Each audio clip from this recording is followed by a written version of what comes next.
Assalamualaikum warahmatullahi wabarakatuh. Halo, perkenalkan nama saya Anissa Alifah Arumurahma, jurusan Kebidanan, program studi D3 Kebidanan, Universitas Poltekkes Kemenkes Palu, tingkat 1 kelas B.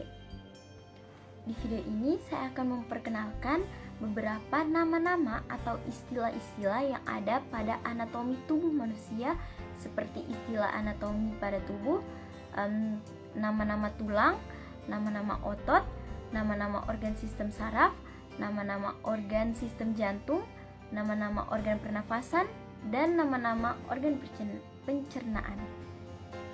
Tanpa perlu berlama-lama lagi, mari kita masuk ke pembahasan yang pertama. Pembahasan pertama yaitu istilah anatomi pada tubuh manusia. Yang pertama ada superior atau bagian atas atau yang biasa disebut dengan kranial, ini lebih dekat pada kepala. Contohnya, mulut terletak superior terhadap dagu. Yang kedua, inferior atau bagian bawah atau yang biasa disebut dengan kaudal. Kaudal ini lebih dekat pada kaki.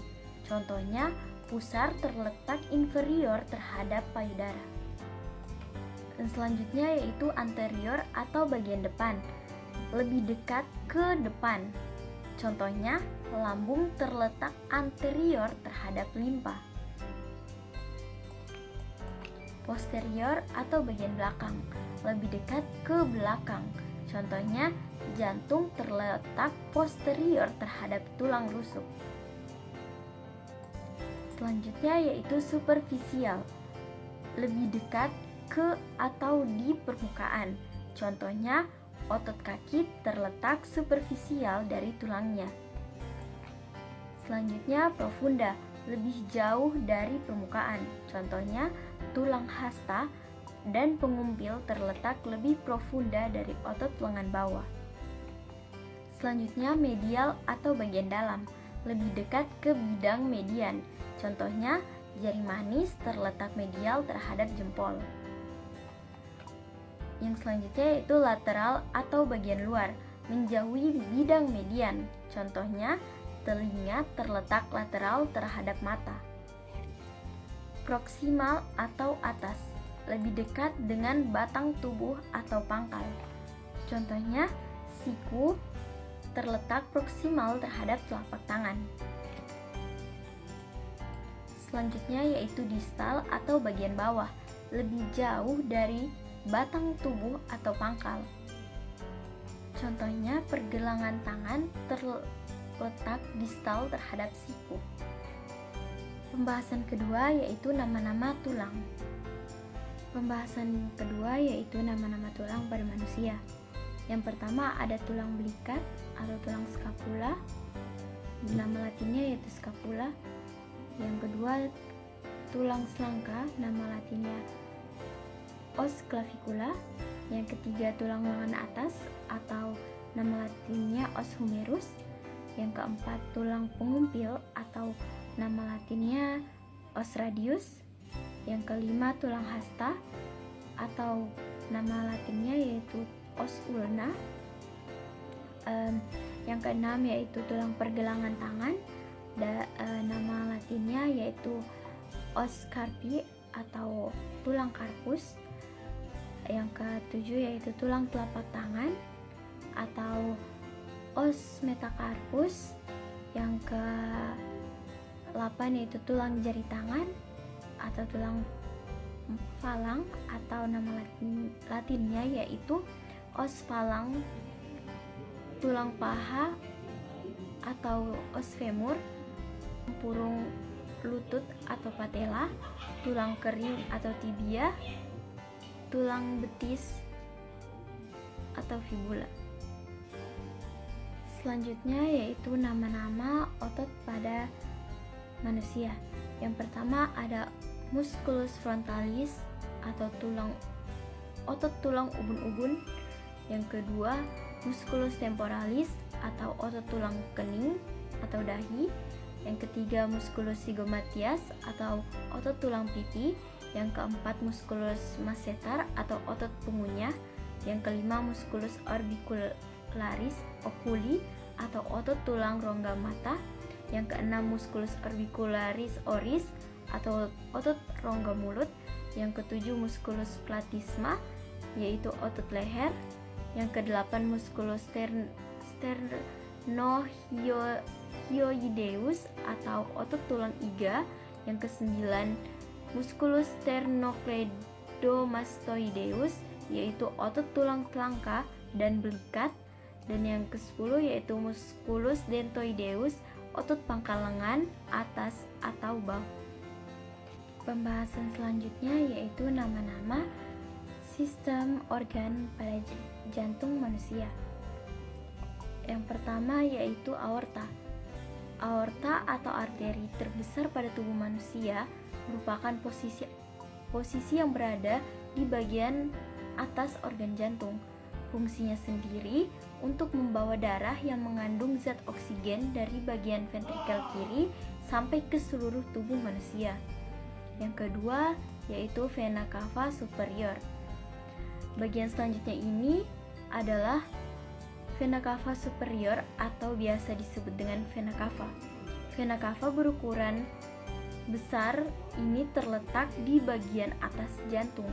Fungsinya sendiri untuk membawa kembali aliran darah yang mengandung karbon dioksida yang asalnya dari seluruh tubuh di bagian atas menuju ke jantung. Yang ketiga yaitu arteri pulmonalis. Arteri pulmonalis ini bertugas untuk mengangkut darah yang asalnya dari jantung untuk menuju ke paru-paru. Fungsi dari bagian ini adalah mengganti kandungan karbon dioksida dengan uap air dalam darah menjadi oksigen. Yang keempat yaitu katup aorta. Ventrikel kiri dan aorta dipisahkan oleh katup yang disebut dengan katup aorta ini. Perubahan tekanan darah di kedua sisi katup itu bisa menyebabkan katup terbuka dan tertutup. Fungsi dari katup aorta ini adalah untuk menjaga darah mengalir sesuai dengan arahnya. Selanjutnya yaitu atrium atau serambi. Atrium merupakan bentuk jamak atria yang artinya sama dengan serambi. Terdapat dua atrium, yaitu atrium kiri atau serambi kiri dan atrium kanan atau serambi kanan. Atrium berada di dua ruangan teratas pada 4 ruang utama organ jantung. Atrium kiri sendiri berfungsi untuk menerima darah yang berasal dari paru-paru dan mengandung oksigen, kemudian membawanya pada ventrikel kiri. Sementara itu, fungsi atrium kanan ialah menerima darah yang berasal dari seluruh tubuh serta mengandung karbon dioksida dan membawanya ke ventrikel kanan. Selanjutnya yaitu vena pulmonalis. Bagian lainnya adalah vena pulmonalis. Vena jenis ini membawa aliran darah yang mengandung oksigen dari paru-paru menuju ke jantung di bagian atrium kiri. Fungsi dari vena pulmonalis ini ialah membawa darah yang mengandung oksigen kembali ke jantung. Selanjutnya, darah akan diedarkan ke seluruh bagian tubuh manusia.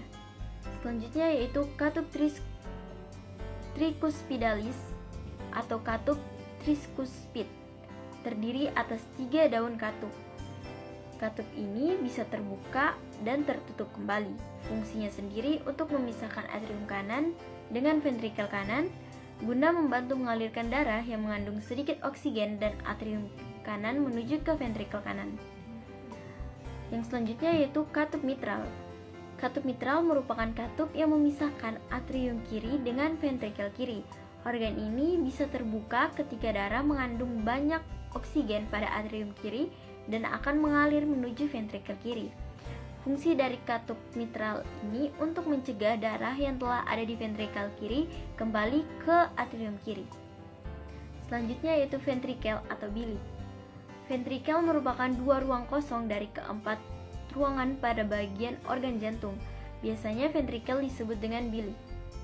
Terdapat 2 jenis bilik, yaitu bilik kiri dan bilik kanan. Bilik berfungsi menerima darah dari serambi lalu akan dibawa keluar dari organ jantung. Bilik kiri berfungsi menerima darah dari serambi kiri serta membawanya menuju ke seluruh tubuh. Sementara itu, bilik kanan akan menerima darah dari serambi kanan dan membawanya menuju ke paru-paru. Yang terakhir Yang ke-10 yaitu vena cava inferior. Vena cava inferior berfungsi membawa darah yang berasal dari tubuh bagian bawah menuju ke atrium bagian kanan jantung. Selanjutnya yaitu nama-nama sistem organ saraf pada tubuh manusia. Yang pertama, saraf spinal, yang kedua kranal pusat, yang ketiga sayap dorsal, yang keempat aksoneuron sensorik, yang kelima sayap ventral, yang keenam badan sel neuron motorik, yang ketujuh aksoneuron motorik, yang kedelapan badan sel neuron sensorik, dan yang kesembilan itu bagian dalam dari saraf spinal dan bagian tepi dari sumsum tulang belakang. Selanjutnya adalah nama-nama sistem organ pernafasan pada manusia. Yang pertama ada kavum nasal atau rongga hidung. Yang kedua vestibulum atau lubang hidung, konka atau tulang rongga hidung. Terus ada batang tenggorokan atau trakea, ada alveolus, paru-paru, pleura, faring, bronkus, dan bronchiolus. Selanjutnya yaitu sistem organ pencernaan pada manusia. Yang pertama ada mulut atau oris, yang kedua ada esofagus atau kerongkongan, yang ketiga ada lambung atau ventriculus, yang keempat yaitu intestinum atau usus halus, yang kelima pankreas, yang keenam hati atau hepar atau liver, yang ketujuh kantong empedu atau vesicaphelea, yang kedelapan usus besar atau konon, yang kesembilan rectum atau vega, dan yang terakhir yaitu anus atau bokong. Baiklah, sekian video dari saya. Lebih dan kurangnya saya mohon maaf apabila ada kesalahan kata dalam video saya dan juga kesalahan dari gambar-gambar yang saya tampilkan, mohon dimaafkan. Sekian, assalamualaikum warahmatullahi wabarakatuh. Terima kasih dan sampai jumpa.